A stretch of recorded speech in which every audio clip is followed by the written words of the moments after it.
Hi everyone, great to be here. I am H.L. Ray and I'm from Guilt. I'm really excited about this conversation. I think they made me the moderator so I wouldn't talk too much, so I'm going to try to get that out of the way now and then introduce these guys. So, great topic. I'm super passionate about it. Creative community, how do you get your product out there? I mean, I always say that I've been working in this space for a while, and you have to have a quality product or at least an interesting product to put out there. And then once that's in place, you need a way to get it out there and put it in front of consumers. And for a long time, I think that was really hard, and there were a lot of traditional ways for established artists and musicians and the like to get their stuff out there. But these guys have been part of the movement to create new distribution channels that make the possibility of getting product, artistic product, creative product, much easier, in front of consumers much easier. So really exciting, really changing the space. The conversation, I hope it kind of goes back and forth between speaking to the creative side of things and also just the startup side of things, because these guys are essentially entrepreneurs. They've started really cool, interesting businesses, so I hope everyone gets both sides of that. Before we get started with introductions, I'm curious, I'd like to see a show of hands just so we can have an idea of who's out there, so that again we cover the right information. What about creatives, artists, musicians? Can you raise a hand if you are that? Cool.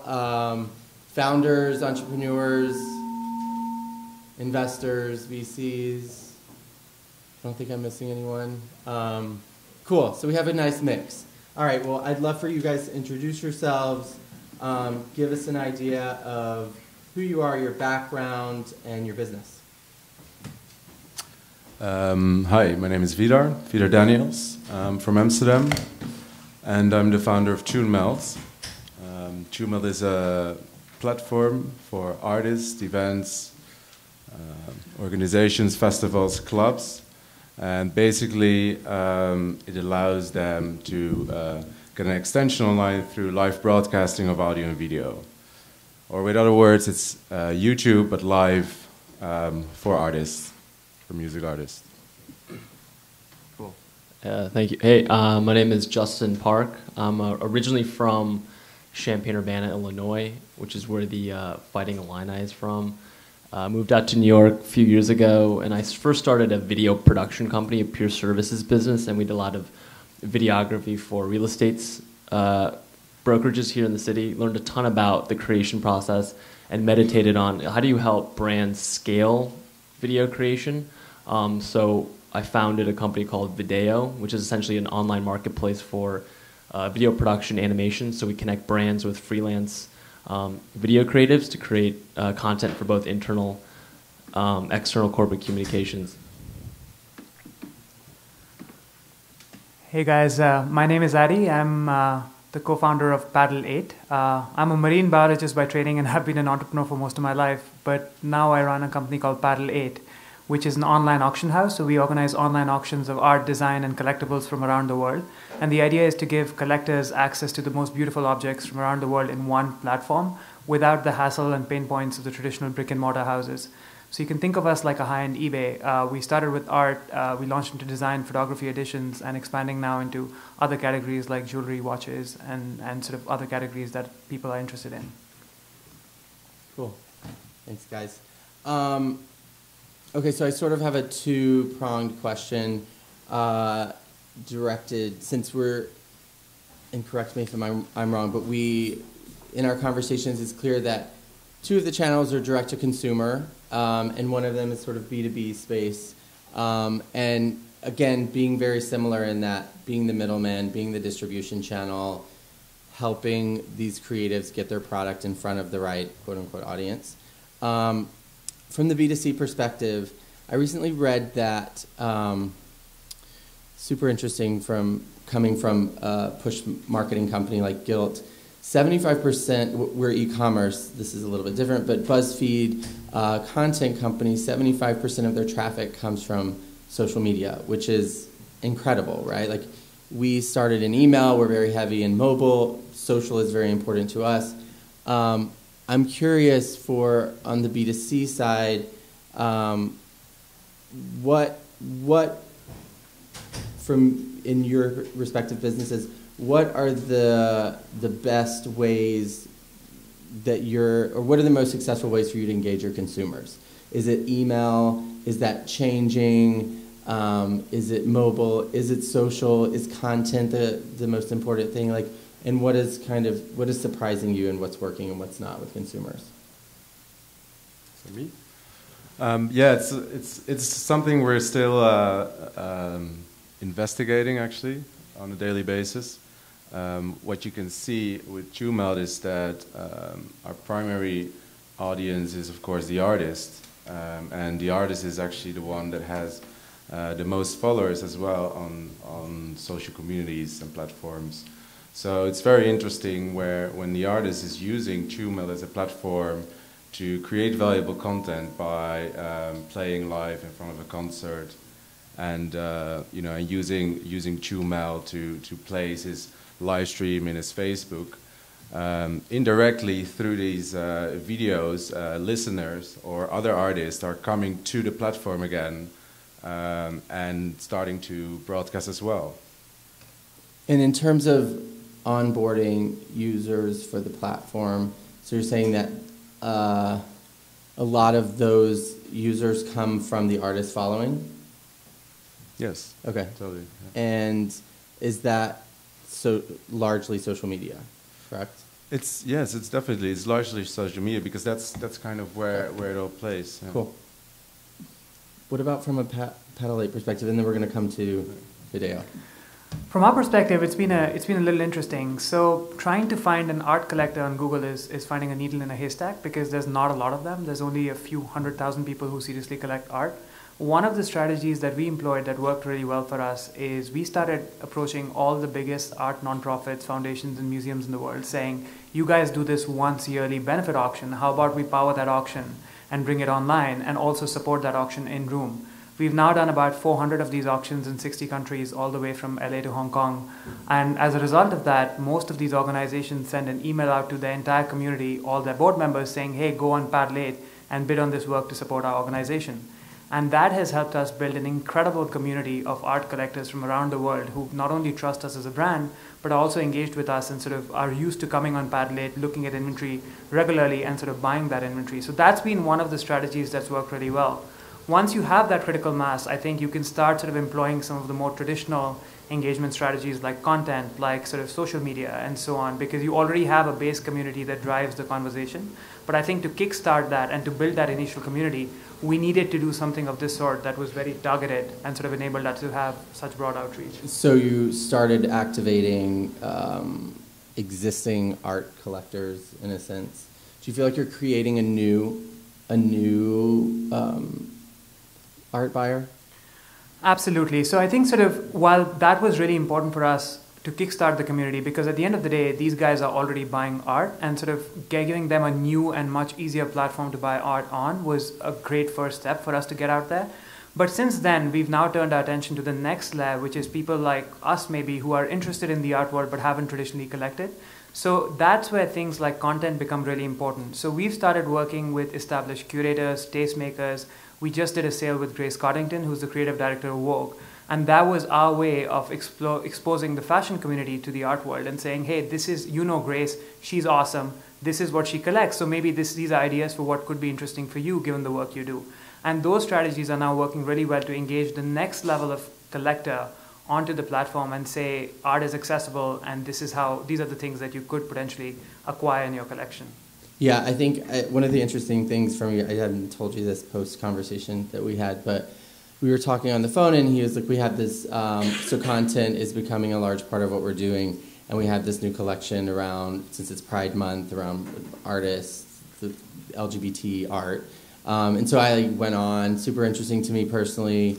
And so I think that not being a huge art collector myself, that kind of content drew me in. So interesting to see. We do the same thing at Guilt. We content is a very important part of how we engage consumers and bring in new consumers, whether it's celebrity partnerships or up-and-coming emerging artist partnerships or partnerships around holidays or whatever. But that type of content is really successful for us in reaching that new consumer who may not already be a fashion person. So did you have any feedback initially on the question? I wanted to get your thoughts too on kind of how you communicate on both sides with B2B and then with your creators. Yeah, I can definitely share a trend that we've seen that's pretty strong now with brands and video and their relationship with social. So I think if you rewind like 10 or 15 years ago, like video marketing was really just broadcast, like highly brand-centric content that you'll see on the television. Now we have this whole like content marketing wave. So a lot of these brands want to use short form video on social or on LinkedIn. The problem is you can't invest, let's say, $25,000, $30,000 on a piece of video that might have a 24-hour life cycle, let's say on Twitter. So in this old sort of video marketing paradigm, you use a lot of agencies that can create, highly, pretty high production value content at, that $250K plus price points. But with this new content sort of model, like video at scale, those organizations aren't structured to really produce content at prices that make sense to use it on social. So I think really what's happening now is you have these, freelance one-man bands and small production companies that brands are starting to be aware of and start going directly to create this content. Cool. So that leads me to, I'm going to skip one of the questions I had because this is a good segue. How are your platforms, speaking specifically to the creative community, creating opportunities that didn't formerly exist for creators, artists, musicians, video producers? Is the playing field, the barrier to entry, lower now with your types of platforms? I think so. Yeah, definitely yes. I think the most interesting thing, it's an extra extension to existing platforms. As an artist, you can express yourself in many ways online. You have YouTube, you have SoundCloud, you have Mixcloud, all these kind of things, and each of them are kind of touching another essential kind of way to get yourself heard. And the same with TuneMelt. It's another way in another setting, because it's more live, it's more focused on concerts. So this is definitely giving an extra input to today's content. Yeah, I mean, I think in terms of music, in the day of streaming, Spotify, YouTube, SoundCloud, platforms like TuneMelt, it seems like, and with my work with the artists, it does seem like the barrier to entry to get your product out there is not as high as it was before. But I think targeted platforms like TuneMelt kind of take a broad kind of everything platform like YouTube and really target it to consumers, which I think is really helpful for musicians. What about on the video side? Yeah, I think with creative services and enterprise in general, like if you take a brand like Nokia and let's say there's only 100 video producers in New York, just for the sake of argument, like out of that 100, there's probably 25 or 30 that can actually create content at a Nokia level.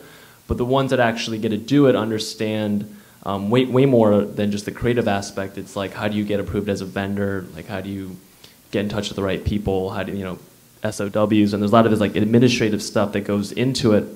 So with our platform, once we're approved as a vendor, let's say at Leo Burnett or Nokia or whatever it is, Citibank, all of our creators don't have to deal with that. They can just come in and do what they like doing, which is creating videos. So we remove a lot of those like, stupid logistical things.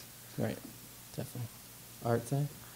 Yeah, with art, it's a little different. And I think one of the biggest challenges we faced as a tech company in the art world was tech is all about democratization and having open sort of doors for everyone who wants to come in.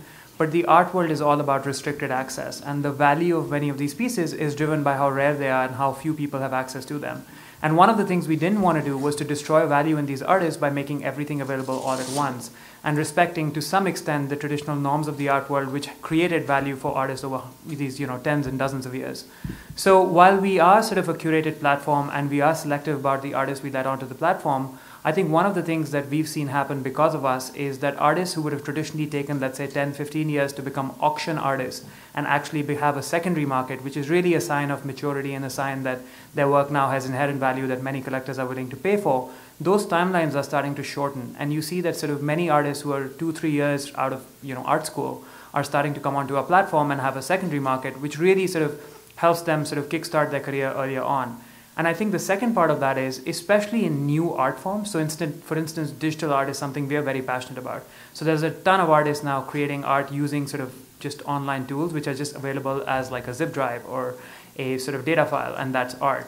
For those kind of sort of artists, we've now started creating auctions. So we just did an auction last year called Paddles On, which was only digital art. We did it in partnership with Philips, which is the third biggest auction house in the world. So brick and mortar auction house, an online auction house held an auction of digital art. And we're doing that again this year in London. But that's an example of where emerging artists in an emerging field are able to sort of establish a market for themselves using an online platform like ours. And we're very excited about exploring those niches and giving people a platform in some of those sort of emerging categories. Very cool. Yeah, I wanted to ask more about kind of the emerging talent and how it's always easy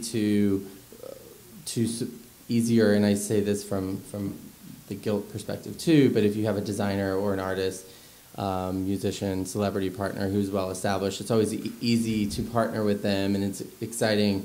But I think there's a lot of opportunity for taste-making platforms like we're speaking about here to partner with emerging talent. And can you guys share any kind of details on how programming that you have that does support emerging talent, whether it's on the art side, on the video side, or on the music side?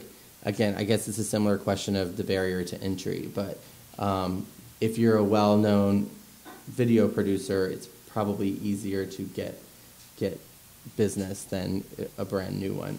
Although I would imagine that it's easier to get get your product in front of agencies or brands through a video.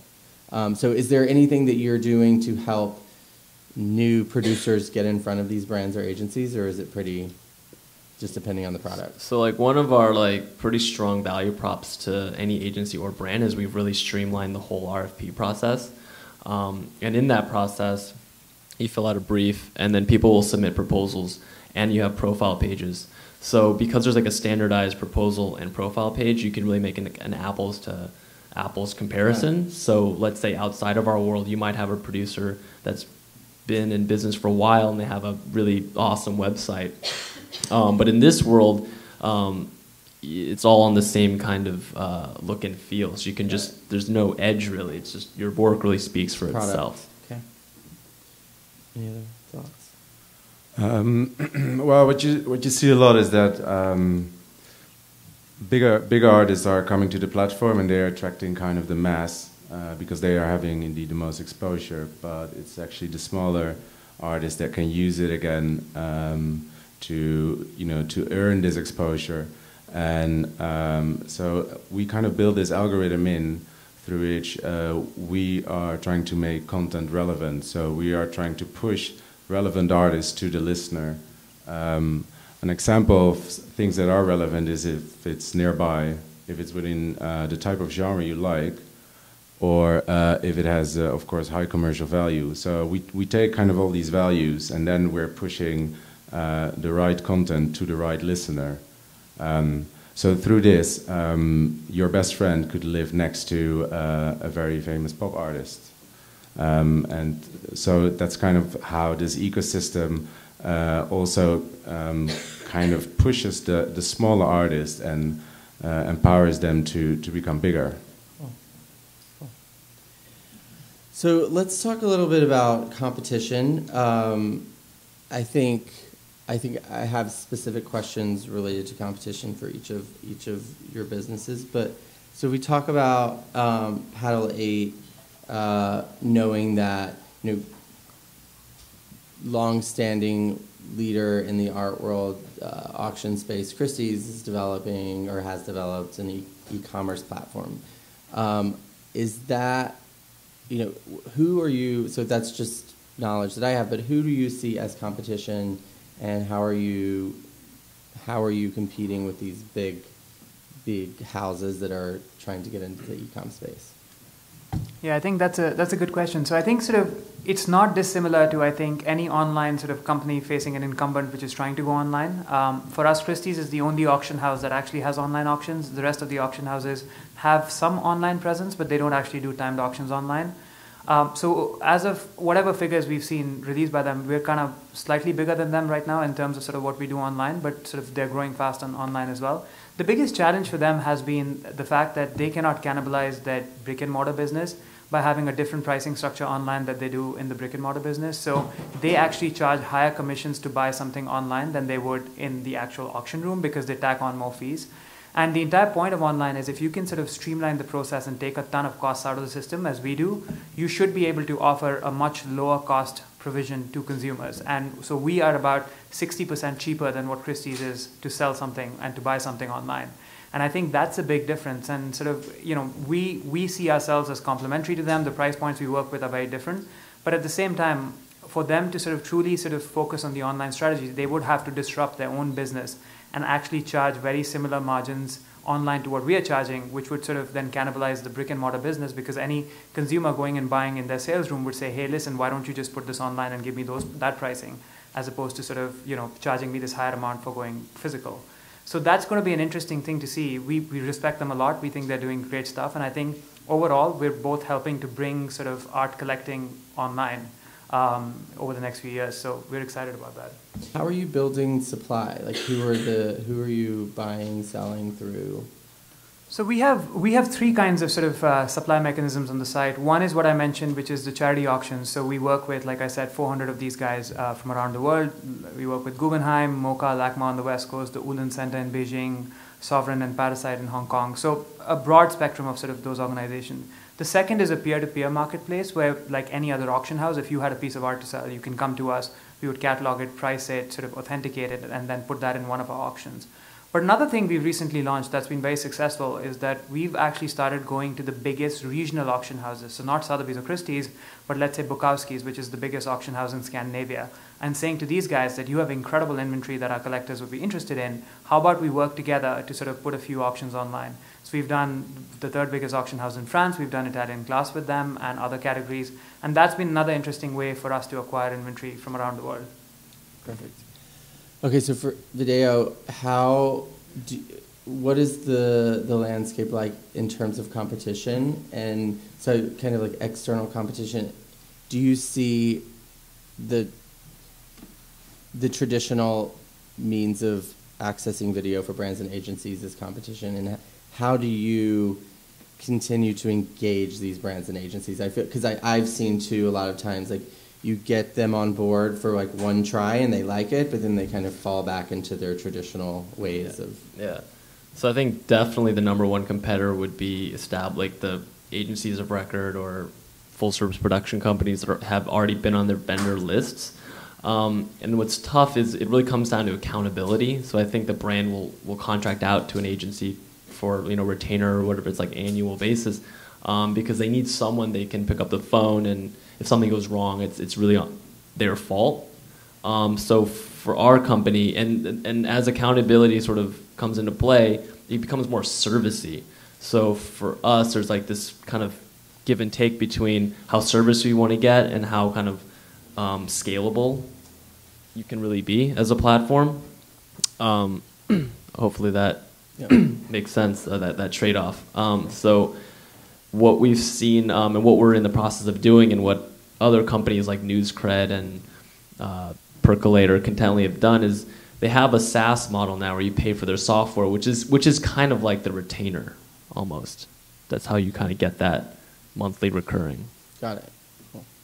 And then on Tomb Outside, in terms of music, and you spoke to this earlier a little bit, but when you think about building, critical mass, and all of the players in the space, like streaming, Spotify, video, YouTube, SoundCloud. Definitely complementary, but do you also view, could they be competitive in nature in terms of that critical mass coming to TuneMelt as a destination? Yeah, the thing with TuneMelt is that we really trying to kind of have this vertical, right, where existing kind of streaming platforms or live broadcasting platforms like Ustream or Livestream, YouTube, are taking the horizontal.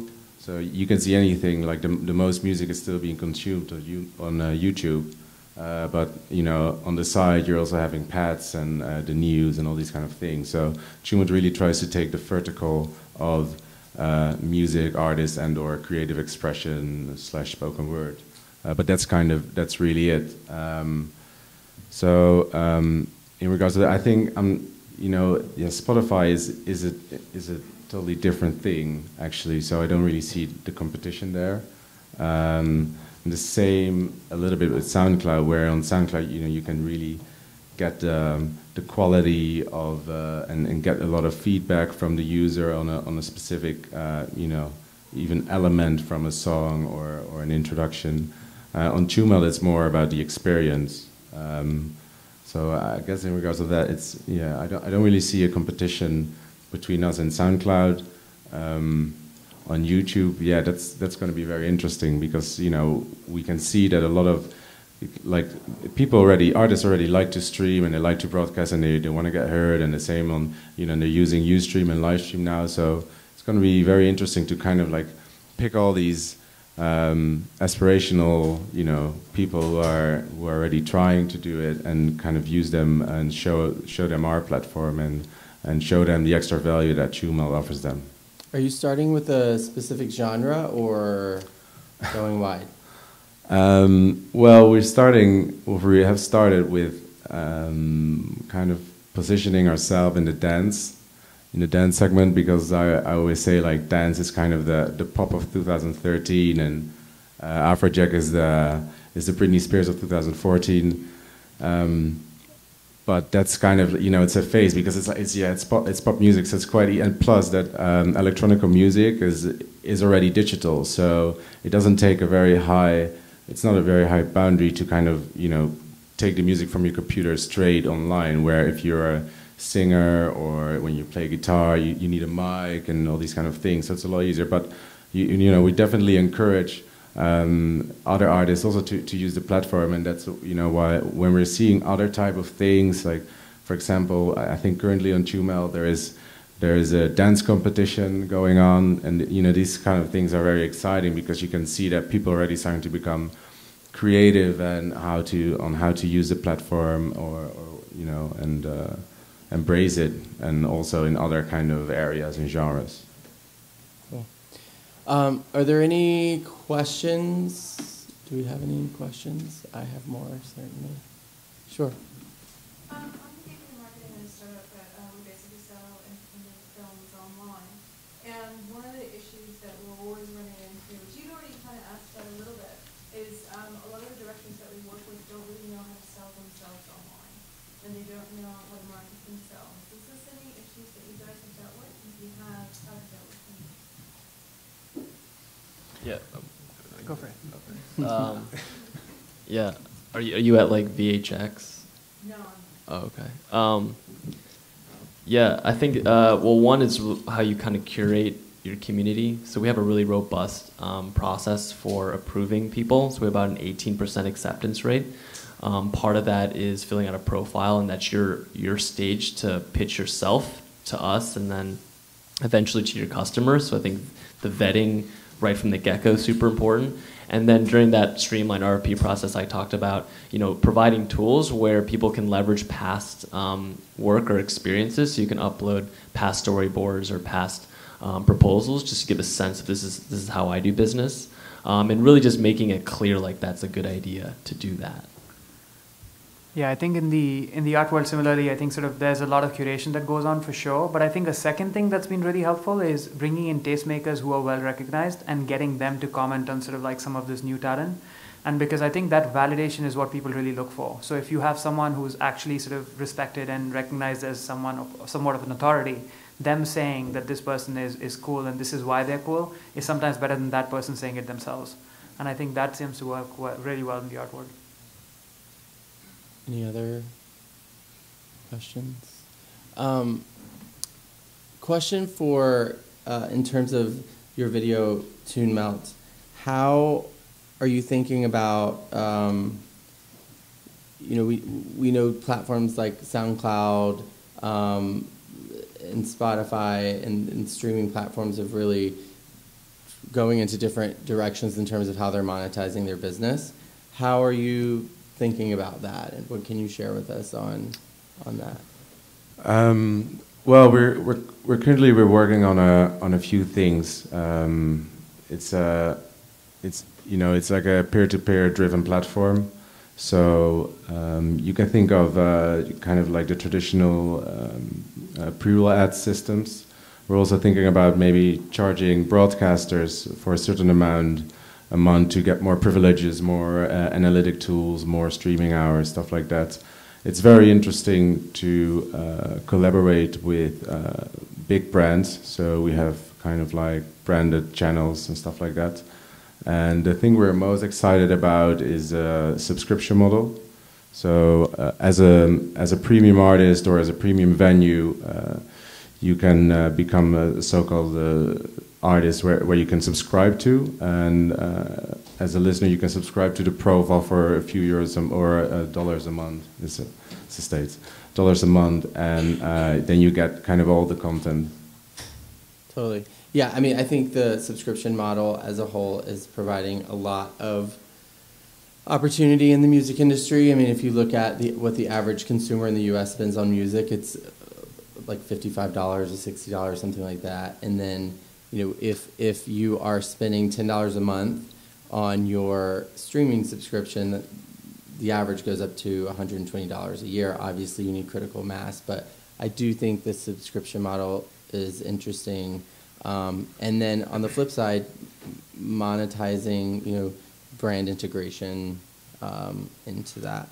No, I just wanted to say that we really believe that every type of artist can become better out of it. Like from small artists that want to become discovered, or to kind of like top-notch pop artists.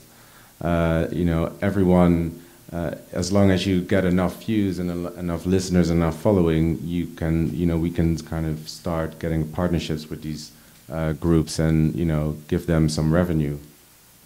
Can you guys talk about monetization or like kind of views on growth? Is that simply growing your customer base on your end, or your agency brand partner base, or is it creating new products and revenue streams, or both? I think sort of for us, I think we're reasonably mature in terms of product market fit, so we kind of know what we do, and we also are lucky enough that sort of some of the best buyers and collectors in the world are already on the platform. Our biggest challenge right now is that our share of wallet for these guys is tiny compared to what they're spending at some of the other houses.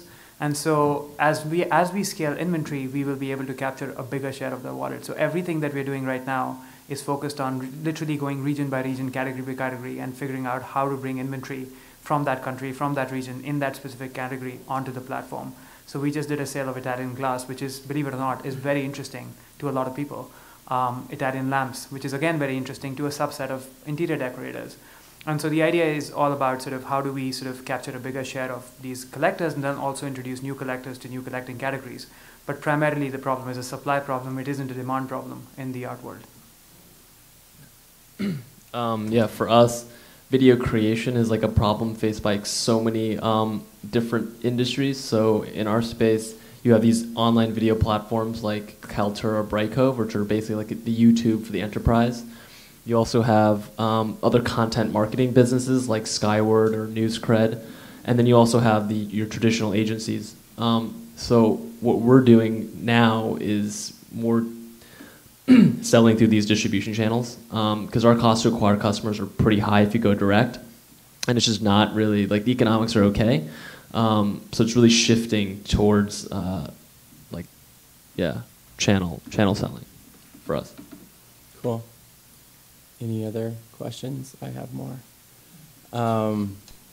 So can you guys just paint a picture of, I mean, it's like super helpful to hear about the kind of creation of the business, monetization, creating opportunities for the creative community. Are there any specific projects / case studies that you can share that can paint a picture of like success, right? So if you're talking about this Pride Month collection or this dance thing that you were speaking about, are there any other cool, interesting projects that you can share? Well, like one of the very nice examples was when, one of the first times when we launched the platform, there was an event, Amsterdam Dance event, which is kind of similar to the event the dance event in Miami that you're having once a year, and there was kind of like a pretty small party from a label. They used TuneMelt, and within 5 hours they had 2,500 views and unique views and 4,500 visitors in total. So kind of that shows the power of the tool, where when the artist kind of shares it in their existing social mediums. Another nice example was that we had a pretty big e-commerce platform website called Fresh Cotton. They kind of had a live stream for a day, and they streamed their office live. It was like a day in Fresh Cotton or in the office of Fresh Cotton, and they had also, within a day, they kind of reached up to 10,000 views. And the nice thing is that it's also being recorded, so people can continue, they can go back and kind of see it live, but also relive the event or the night. I think for us, it happened a couple of years ago. So we just started the benefit auction business. We were starting to work with these nonprofits, and that's right about the time Hurricane Sandy happened in New York. The fall is the busiest auction season in the benefit calendar, so most of the biggest sort of nonprofit auctions are in the fall. And what happened is, because of Hurricane Sandy, a lot of these events had to either be canceled or moved, but there was still a handful of events that just could not be moved because they couldn't find the space, they needed the money, and so they had to go ahead. And what ended up happening is, for many of these nonprofits, about 80 to 90% of their buyers came from Paddle 8. And had we not been in the picture, many of these guys wouldn't have managed to sell their auction lots. And actually, in many cases, they wouldn't have had any money to continue programming into next year. So literally, we were able to keep their programs going the following year. And since then, many of these nonprofits have come back to us and said, why do we even need to have a physical event? Why don't we just do an online auction with you? So I think that's really rewarding to see that they see the value of the platform, and they're starting to think innovatively about how do we manage our fundraising cycle over the year using you guys as a platform, as opposed to just depending on this one day, where if the people don't show up because there's a hurricane, then your programming is dead. So that's kind of been an interesting and rewarding experience, I think, that we're continuing to build upon. Yeah, I mean, I think for us, like, to be honest, our business is like not, it's kind of boring, and the content we make is really not that cool. It's like, it's good, but it's like corporate, internal, external corporate communications type stuff. But that being said, for some of our top video creators, they've made quite a bit of money. So we have some guys that have cleared over $70,000 in like 6 months. So that feels good. Yeah, and I think that's the kind of the coolest thing about what you guys have created is it's creating opportunity for this community that may not have been present before. So, whereas it may just seem so daunting to be discovered as a music artist or a video producer or an artist, it's I think the exciting thing that I get really excited about distribution channels, right? At Gilt, we're a fashion company, and I'm basically head of our music partnerships, right? So entertainment partnerships, it's like you're a fashion company, but we have entertainment partners who want to get in front of our 8 million members because they're of a specific demographic. So I think the exciting thing for creative people in the digital age is that there are really exciting ways to get in front of consumers that weren't before. So I guess this will be my last question, unless anyone else has some thoughts. So these three areas that we've been discussing, music, video, art, are there any other areas in the creative space, any other verticals that you guys see that might be ripe for disruption? Anything? Well, the technology we're using, we start, of course, with this vision where we want to create this market space for artists and listeners, but then now we're having the technology of the live broadcasting, which also includes this very, a very simple way of live broadcasting, plus, all the social aspects that are coming with it. We also see that it's very nice to be used on, for instance, sport broadcast or fashion shows, or even B2B kind of areas. Cool. I really don't. I mean, I think that there's already a lot of technology being built on a lot of creative services like writing or infographics or video. I think it's already kind of happening. Yeah. That's cool. I think I agree with that. I think there's a lot going on. One of the things that I think no one's really broken out on, and I think there's opportunity is what the original MySpace idea was, which is monetizing micro celebrities. So there's a lot of people who are very famous within local communities, be it in music or acting or anything, but they're really well known within a very niche community. And no one's really created a platform to aggregate all that. So if any of you does that, please contact me. I'd be happy to invest in that. So it's cool. Well, thank you guys very much. This was very interesting. Thank you guys for coming.